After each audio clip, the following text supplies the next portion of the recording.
Hi engineers, welcome to electrical engineering Telugu channel. ఈరోజు మనం DC machine సిరీస్లో భాగంగా efficiency of a DC machines అనే టాపిక్ గురించి డిస్కస్ చేయబోతున్నాం.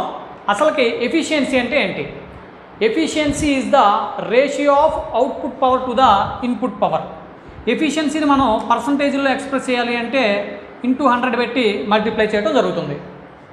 అసలుకి ఈ ప్రపంచంలో నువ్వు ఏ ఎక్విప్మెంట్ని తీసుకున్నా అది ప్రొడ్యూస్ చేసే అవుట్పుట్ అనేది దానికి ఇచ్చే ఇన్పుట్ కన్నా కూడా తక్కువగానే ఉంటుంది. ఎందుకంటే ఏ ఎక్విప్మెంట్ అయినా ఇన్పుట్ని అవుట్పుట్గా కన్వర్ట్ చేసే ప్రాసెస్లో కొంత పవర్ని లాస్ చేయడం జరుగుతుంది.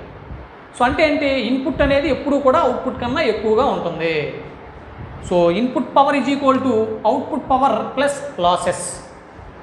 సో ఎఫిషియన్సీ అంటే output power by input power.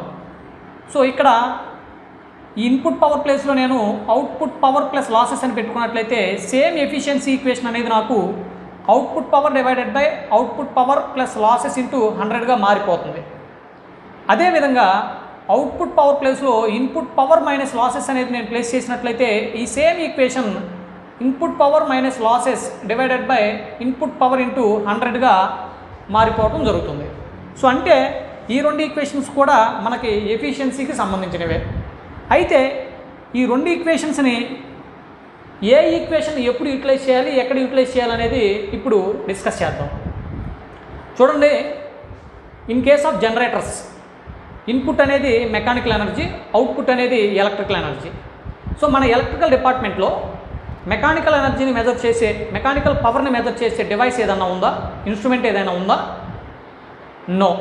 But electrical పవర్ని మెజర్ చేసే ఇన్స్ట్రుమెంట్స్ మన దగ్గర ఉన్నాయి. వాట్ మీటర్ని యూటిలైజ్ చేసుకుని మనం ఎలక్ట్రికల్ పవర్ని మెజర్ చేయొచ్చు. లేదు, వోల్ట్ మీటర్ని అమ్మీటర్ని యూటిలైజ్ చేసి వోల్టేజ్ కరెంట్ని మెజర్ చేసి వాటి యొక్క మల్టిప్లై చేయడం ద్వారా ఎలక్ట్రికల్ పవర్ని రాబట్టవచ్చు.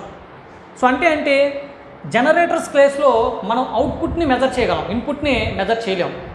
సో అవుట్పుట్ పవర్ని లాసెస్ని యాడ్ చేయడం ద్వారా ఇన్పుట్ని క్యాలిక్యులేట్ చేయొచ్చు. కాబట్టి ఇన్ కేస్ ఆఫ్ జనరేటర్స్ ఎఫిషియన్సీకి ఫార్ములాని మనం output power divided by output power plus losses into 100 అనే ఈ ఈక్వేషన్ని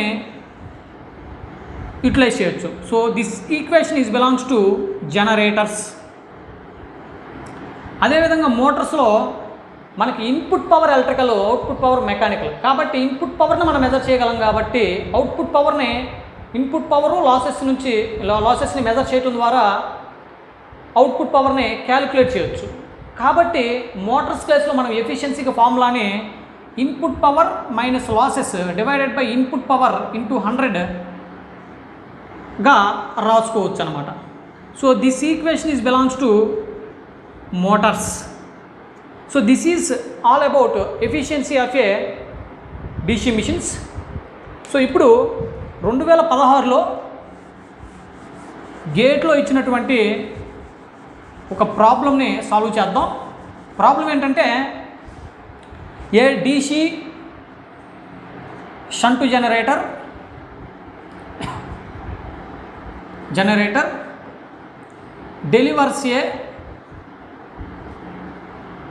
delivers a load current of 45 amperes at a terminal voltage VT of 220 volts. Its armature resistance and field resistances are 0.01 ohms and 44 ohms respectively.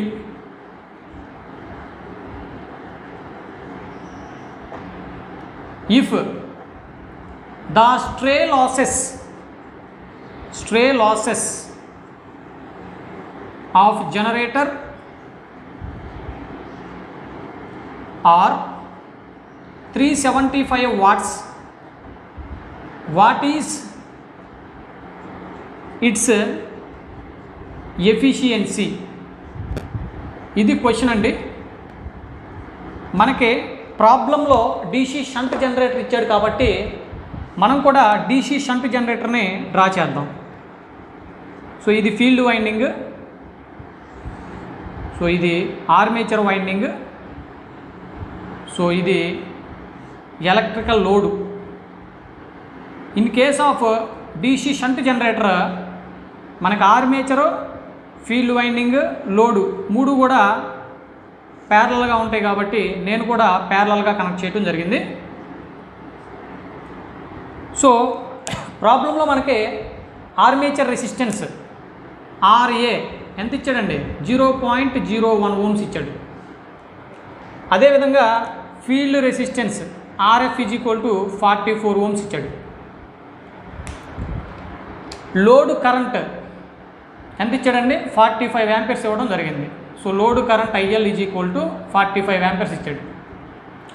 Terminal voltage అంటే load voltage ఎంత ఇచ్చాడండి? V is equal to VT is equal to 220 volts ఇచ్చాడు. ఇంకపోతే stray losses ఎంత ఇచ్చాడండి? 375 watts ఇచ్చాడు. నేను previous క్లాస్లో లాసెస్ గురించి డిస్కస్ చేశాను.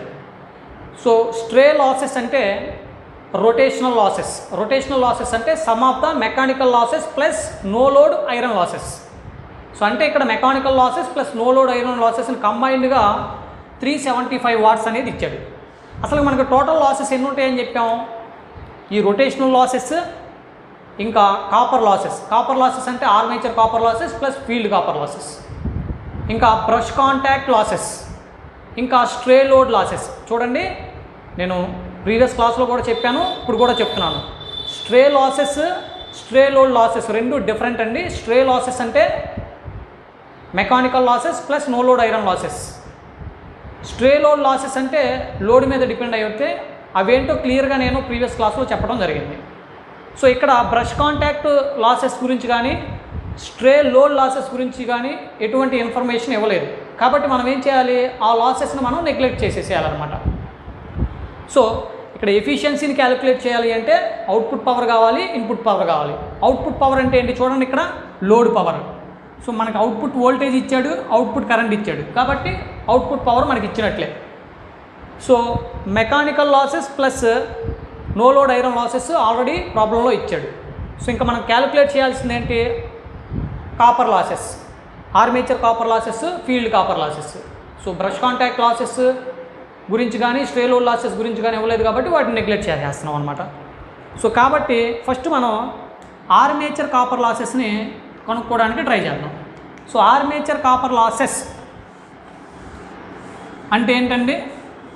ఆర్మేచర్ కాపర్ లాసెస్ అంటే IA² into RA. So IA అంటే ఏంటి? IA అంటే చూడండి, ఇది IA అనుకుంటే ఇది 2 పార్ట్స్గా డివైడ్ అవుతుంది. ఒకటి IL, రెండోది IF. సో కాబట్టి IA ప్లేస్లో నేనేం రాసుకోవచ్చు? IF ప్లస్ IL హోల్² ఇంటూ RFగా రాసుకోవచ్చు. సో నాకు IL ఇచ్చాడు కానీ IF ఇవ్వాల అంటే IF నేను క్యాలిక్యులేట్ చేయాలి. సో IF కనుక వస్తే నాకు IA వాల్యూ నేను క్యాలిక్యులేట్ చేయొచ్చు. RF ఆల్రెడీ ఇచ్చాడు కాబట్టి ఆర్మేచర్ కాపర్ లాసెస్ కనుక్కోవచ్చు.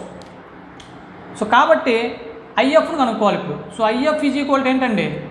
So voltage across field winding VF divided by resistance of the field winding RF. So ఇక్కడ ఫీల్డ్ వైండింగ్ లోడ్ రెండు ప్యారల్గా ఉన్నాయి కాబట్టి లోడ్ వోల్టేజే ఫీల్డ్ వైండింగ్ వోల్టేజ్ అయ్యింది. సో కాబట్టి సో ఇక్కడ VF అంటే ఎంత? 220 వోల్ట్స్. RF అంటే ఆల్రెడీ ఇచ్చాడు 44. సో 220/44 అంటే 5 యాంపియర్స్. సో ఫీల్డ్ కరెంట్ మనకి ఎంత వచ్చిందండి? 5 యాంపియర్స్ వచ్చింది. సో కాబట్టి armature copper losses IA² into RA is equal to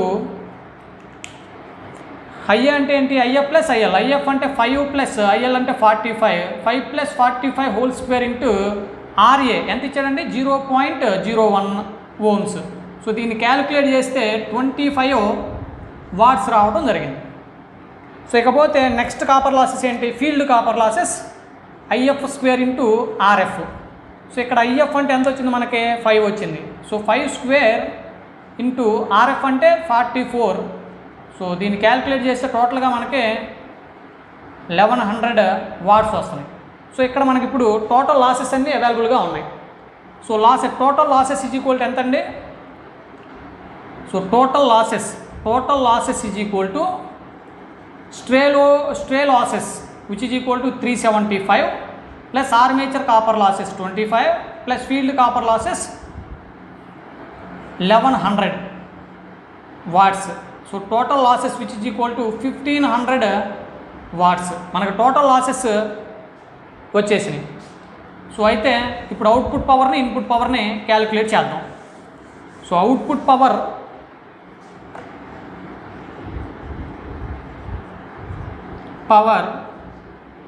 P out is equal to terminal voltage VT into load current IL. So terminal voltage is 220 into load current IL అంటే ఎంత 45. So which is equal to 9900 watts రావడం జరిగింది. So this is output power. So input power is equal to ఏంటండి, input power is equal to output power P out plus total losses. So which is equal to 9900 plus 1500 which is equal to 11400 watts. So this is equal to input power P in. So ఇప్పుడు మనకి ఎఫిషియన్సీకి formula తెలుసు కదండి. So ఎఫిషియన్సీకి formula ఏంటి, output power P out divided by input power P in into 100 which is equal to 9900 divided by 11400 into 100. So efficiency is equal to, దీన్ని calculate చేస్తే నాకు 86.84% రావడం జరిగిందండి. So the efficiency of the given generator is 86.84%. ఈ video మీకు కనుక నచ్చినట్లయితే like చేయండి, షేర్ చేయండి, కామెంట్ చేయండి. అన్నిటికన్నా మించి మన ఛానల్ని సబ్స్క్రైబ్ చేసుకోండి. పక్కనే ఉన్నటువంటి బెల్ ఐకాన్ని హిట్ చేయండి. Thank you engineers, thank you so much.